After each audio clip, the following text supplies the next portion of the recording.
একটা অঞ্চলে অনেক বড় একটা বন্যা হয়ে গিয়েছে। তো সে বন্যায় সবাই যখন তাদের পরিবর্তনের জন্য তাদের বাড়িঘর ঠিক করার জন্য কাজ করছে, তো নাসির উদ্দিন হোজ্জা কি করছে? নাসির উদ্দিন হোজ্জা সেখানে কোনো কাজ করছে না, সে শুয়ে ঘুমাচ্ছে। তো একজন সাংবাদিক তাকে গিয়ে জিজ্ঞাসা করলো যে ভাই, আপনি কেন শুয়ে আছেন? সবাই যখন তাদের বাড়িঘর ঠিকঠাক করছে, আবার ভালো থাকার জন্য, হ্যাপি থাকার জন্য যখন কাজ করছে, তো সেখানে আপনি ঘুমাচ্ছেন। তো উনি বলেছে যে কাজ করে কি হবে? তখন সাংবাদিক বলেছে কাজ করলে আপনি ভালো থাকবেন, আপনি আবার আপনার আগের জায়গায় ফিরে যেতে পারবেন।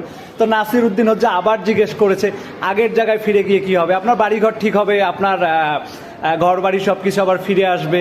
তো বলছে ফিরে এসে কি হবে? আপনি সুখ শান্তিতে থাকতে পারবেন, আপনি আপনার ফ্যামিলি নিয়ে সবাইকে নিয়ে একসঙ্গে থাকতে পারবেন। তো একসঙ্গে থেকে কি হবে? আপনার ভালো লাগবে, আপনার দুশ্চিন্তা মুক্ত জীবন কাটাতে পারবেন আপনি। তো এখানে নাসির উদ্দিন হোজ্জা সাংবাদিককে বলেছে যে আমি তো আসলে সেটাই করছি ভাই, আমাকে ডিস্টার্ব করিয়েন না, আমাকে ঘুমাইতে দেন।